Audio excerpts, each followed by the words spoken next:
Hey guys, Victor Pena here with another session of Creators One-on-One. Today I'm super excited to have Aida here from Bellas Customs in Orlando, Florida. We're gonna go through how to start a business from home and include your kids in it. We're also gonna talk about how to properly price your work, how to grow your business, marketing, how to also use digital transfers to increase the order value of your prints. So it's gonna be a great episode. We're starting today, right now, and make sure you like, subscribe, follow Aida at bellascustoms.com, OmniPrint at OmniPrint International. Boom.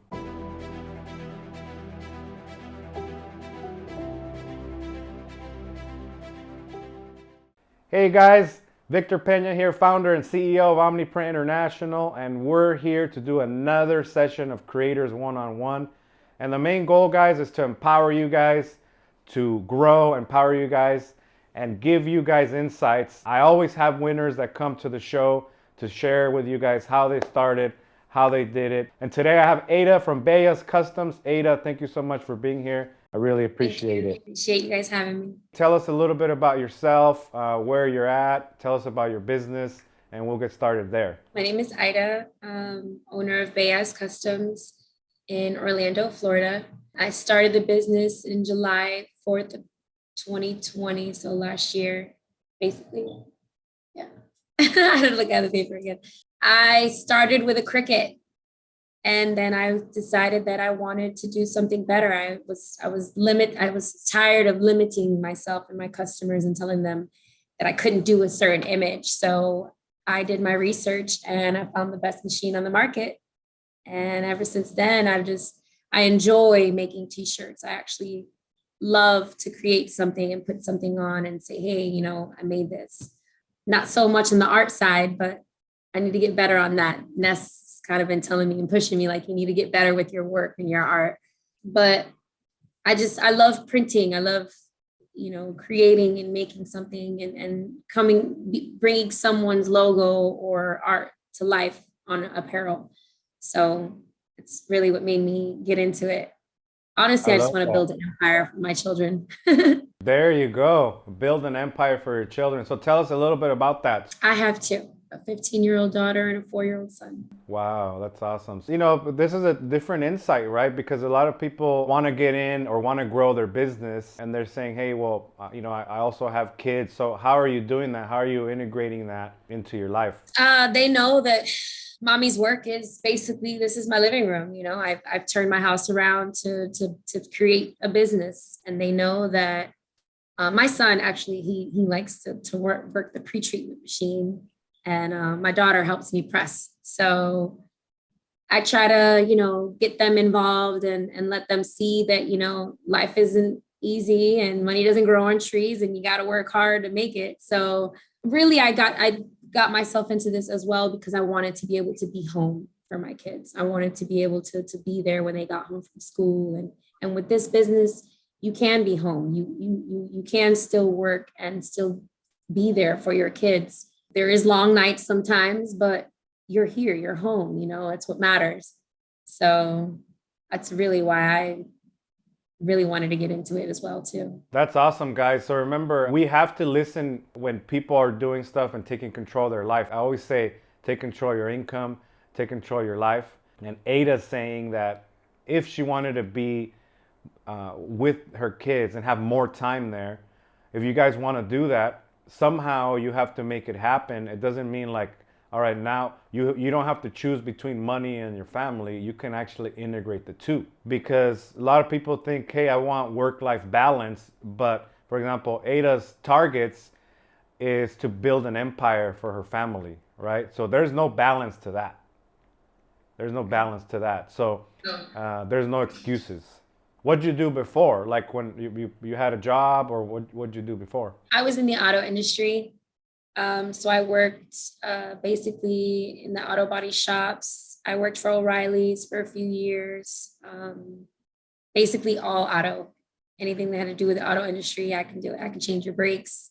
I can change your oil. Yeah, so then you decided, hey, you know what? What made you decide, hey, I wanna leave a cushy job and do my own stuff?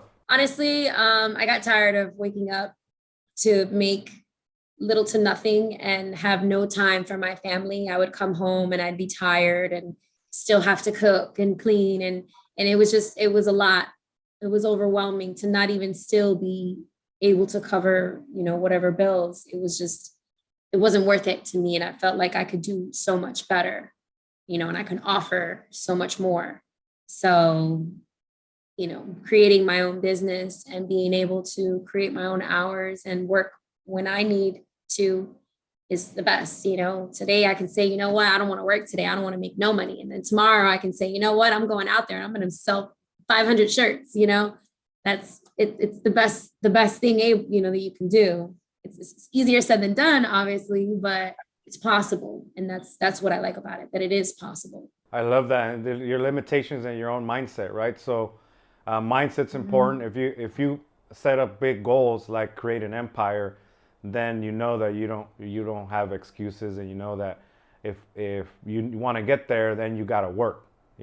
How's it been teaching your kids to work? It's a little hard, especially with the press, because you know how with the pre-treat you have to press it at two separate times.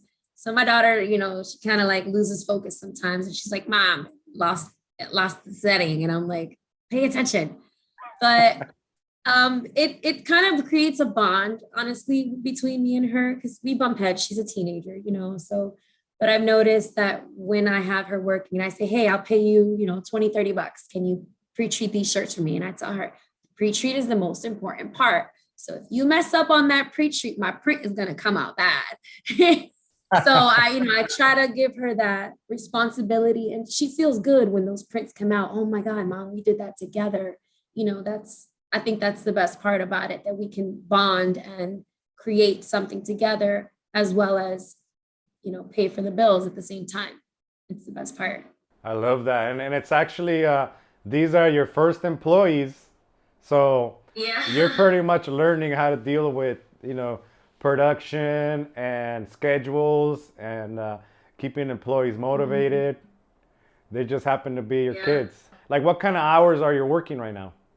Honestly, whenever someone just messages me and says, "Hey, I need a shirt," they can message me at 11 o'clock at night. I'm waking up at 6 o'clock the next morning, getting it done. Wow. I try to get it done. I don't have much customers at the time right now. So the little bit that I do have, when they say, "Hey, I need this done," I'm getting it done within that hour or that next day, tops, because I want to make sure that they get it and that I'm creating a fast quality service for them. I'm sure that once I get a little bit busier, I'm going to need more of a schedule. But as of now, I try to get everything done same day. I love that.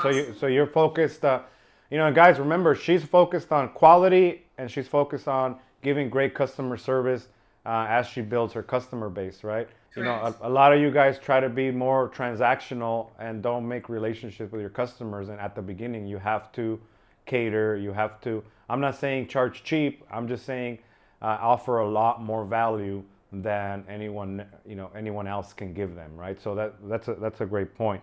Tell me about, like, what kind of stuff that you wish you knew that you know now you wish you knew when you were starting up. I wish I would have got the pre-treat machine a long time ago.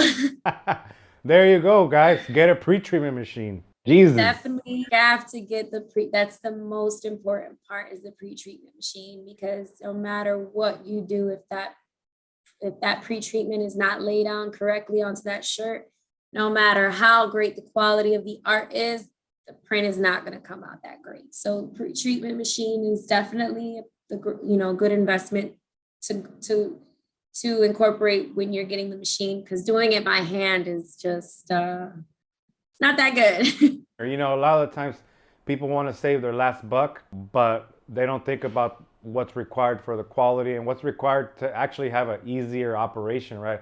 You're in your living room, you turn your living room into a shop and it's nice and clean in there. There's no spray everywhere. What would you tell other women? To not be discouraged, that it is going to be hard, just like anything in life, especially being a single mom. It's always going to be hard. It's never easy. But as long as you have a goal and you continue to seek and go for it, your kids is all you need to continue to keep you going. when I see my kids every morning and, they see me here, busting my butt, they understand that it's hard. And it also teaches your kids value. It teaches you to be more in tune in family as well. Like it's not easy, but it's well worth it. I gotta ask you. So, how has it been? Like, what can you tell us? How has it been working with us? How has it been working with the machine? Tell me a little bit about that, and you could be legit too. I haven't had any issues, to be honest. It runs great for me, and I maintain it. I clean it the way it needs to be every week, and I have no complaints, none. I I mean, I love don't really that. like. I love the fact that you guys are opening up a new warehouse here in Florida, because now it's a lot easier for me to get my stuff. I don't have to wait a week. Yep. Other than that, I have no complaints. Like I love the machine. I think it's the greatest investment I've ever made, honestly. Wow, that's so So powerful.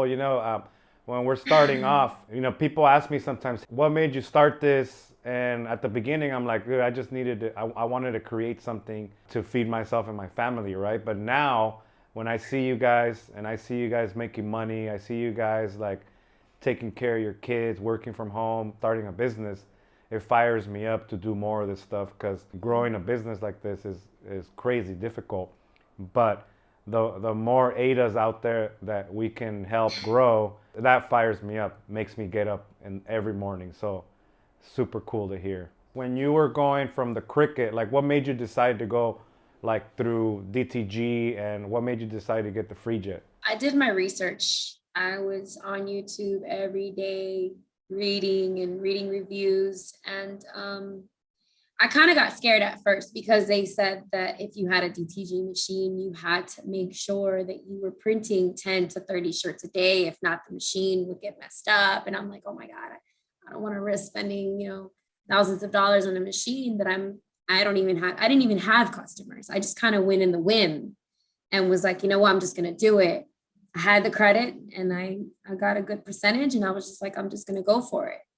And then slowly, customers started flowing in here and there, and honestly, I believe that the best marketing right now for me has been word of mouth. So you did your research.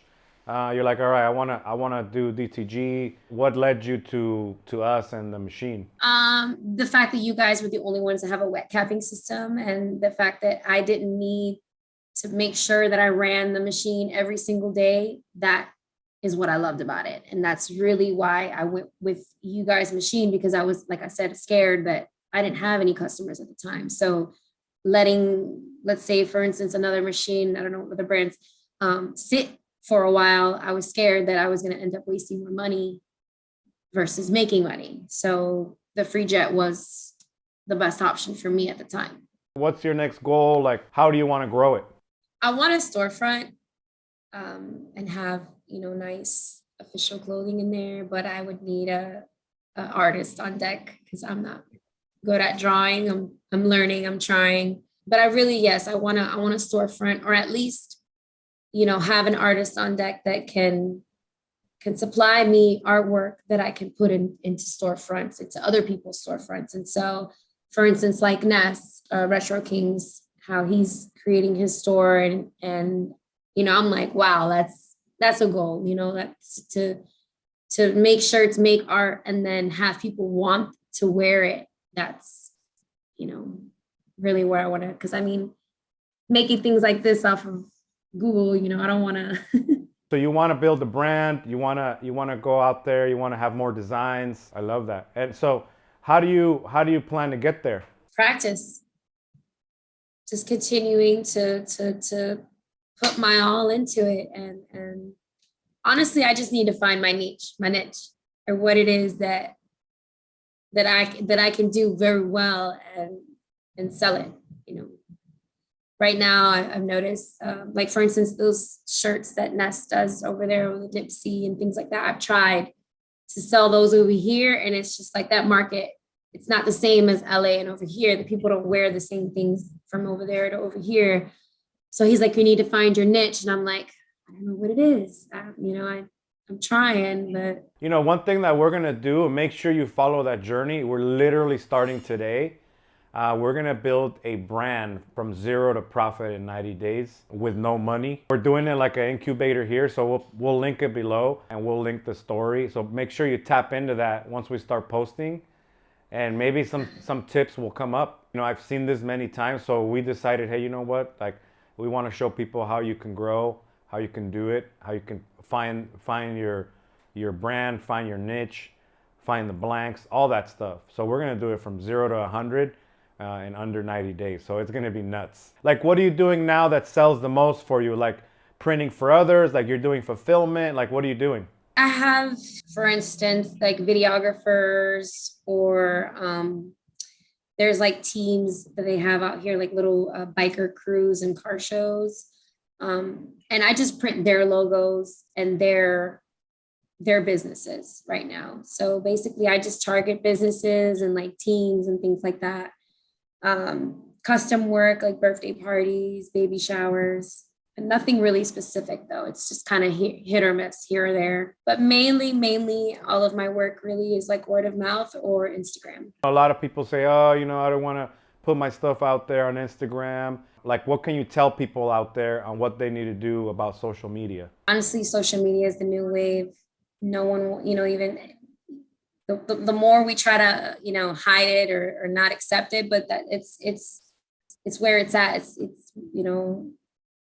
the internet is where everything is right now. And that's what they're pushing. And so for you to be able to survive in this economy, you have to go with the wave in a sense.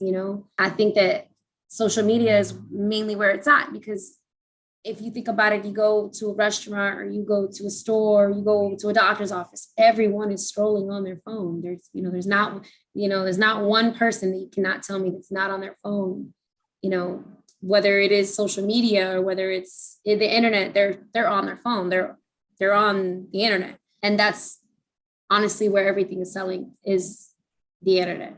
I love that. So guys, people that are doing it and taking control, like, go where the eyeballs are, right? If you have your stuff on private and you have 2 followers and you don't want to post your stuff, then you're missing out. Go where the eyeballs are. People are on social media shopping, buying. The most successful people are on social media. What kind of questions do you have that I can help you with your business, with growth, with whatever? Nice. I have tons. Hey, show right, us that again. Show us that. See, so she gets the notepad and she gets to working on questions, right? Whenever you get around somebody that's doing it big, the best thing that you could do is have great questions, right? So I love that you wrote them down. Okay, so I'm gonna go with the first one, which is how to properly price my work based off basically like the speed and the quality, like the fact that I turn it around the next day and give it to them. Or how to properly price comes up a lot, right?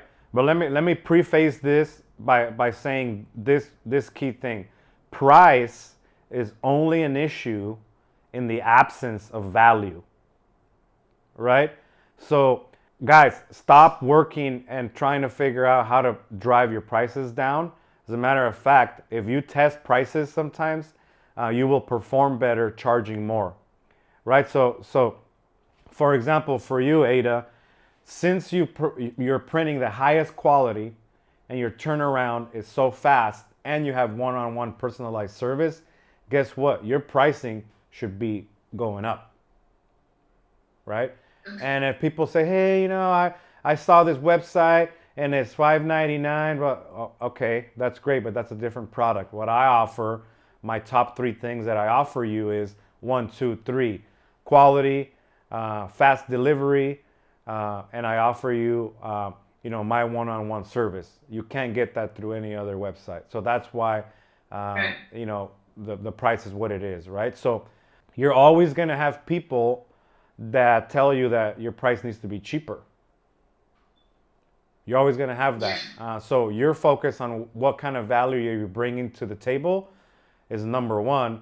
And then you will end up with the right tribe of customers versus, the ones that are always hammering you for price. They're the worst ones. They always complain about everything, and you always end up giving them their money back. All right, next one is, so I just got the DTF kit finally, yay. So I haven't done it yet. But I wanted to know, when do you know when it's best to do DTF versus DTG, and knowing which one is best on the pockets for a certain print or a certain order, sort of say, like, when do you know which one is best to use? I love that. That's a great question. So DTF, guys, is a digital transfer that you can use your FreeJet with. You can use your direct-to-garment printer and your heat press. And if you have the heated platen, you can leverage the same equipment to print transfers for others, right? So Aida had a great question about when should I use it? And I'll preface it with this. We've done a lot of work here to give you guys a good quality product, to give you guys leverage to win.